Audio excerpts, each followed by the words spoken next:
Wacau, Horas, berjumpa kembali bersama saya di sini Mr. Manulang. Hehe. Oke, geng. Di sini saya akan kembali mereview momen-momen penting di film drama Korea The Good Detective episode 2. Pada scenes awal di episode 2 kali ini diperlihatkan si mantan sipir Park Gun Ho sedang berdoa agar tetap diberi keteguhan. Sebenarnya saya sempat bingung juga apakah dia tulus atau hanya berpura-pura saja agar para detektif ini semakin bingung dengannya. Atau ada justru arti lain di balik itu semua. Dan sepertinya dia juga mengalami mimpi buruk yang membawanya ke masa lalu. Ada scene yang membuat saya penasaran juga, yaitu ketika si reporter cantik Jin Seok Kyung diundang untuk menemui napi yang tak lain adalah mantan jaksa kepala Kim Gi Tae di kota Incheon yang sekarang ditahan karena pernah melakukan korupsi di masa jabatannya. Dan tak lain juga si reporter cantik inilah yang memberitakan masalah tersebut sehingga tersebar ke publik, dan dia diselidiki dan didakwa telah melakukan tindak korupsi. Yang menarik adalah ketika si reporter hendak pergi, mantan kepala jaksa tersebut sempat menyinggung Lee Dae-chul, tersangka pembunuhan mahasiswi dan detektif 5 tahun yang lalu, dan dia mengatakan kalau Lee Dae-chul tidak bersalah. Dan nampak si reporter mulai kebingungan dengan perkataan mantan kepala jaksa tersebut. Hal menarik lainnya adalah ketika Kang Du-chang memanggil kepala unit Jatan Ras 1 Nam Guk-gyun dan sempat menyinggung masalah kasus penangkapan Lee Dae-chul yang sekarang mulai diungkit kembali dan mencurigakan. Sementara itu, Oh Ji-hyuk masih tetap mengintegrasi beberapa orang yang berkaitan dengan hilangnya Kang Eun-hee, putri dari narapidana Lee Dae-chul yang masih menjadi misteri.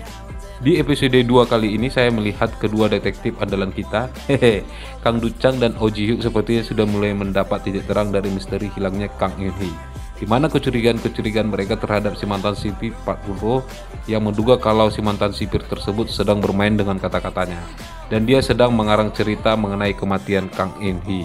Dan di episode 2 inilah tahap awal di mana si reporter cantik ini bertemu dengan detektif Kang Du-chang untuk membahas kasus tersebut, karena hal tersebut semakin membuat banyak pertanyaan dan rasa penasaran yang tinggi.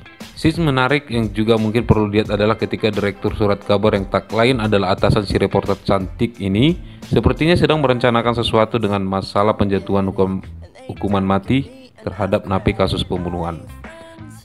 Kembali ke inti cerita, pencarian terhadap Kang Eun-hee masih tetap berlanjut. Semua detektif sibuk untuk mencari kebenaran terhadap pernyataan si mantan sipir. Kelihatannya juga semakin memanas ketika Park Gun Ho akan dipindahkan ke kejaksaan.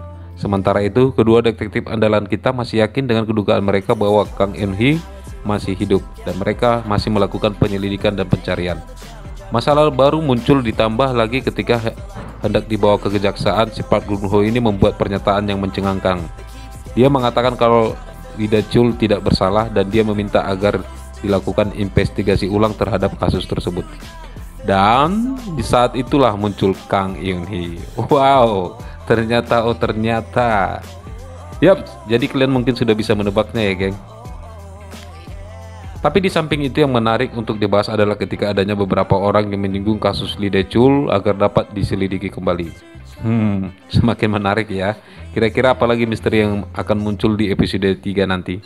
Tetap ikuti channel ini ya. Semoga kalian selalu dalam keadaan sehat, dan terima kasih telah menonton video ini, dan selalu wacau, Horas.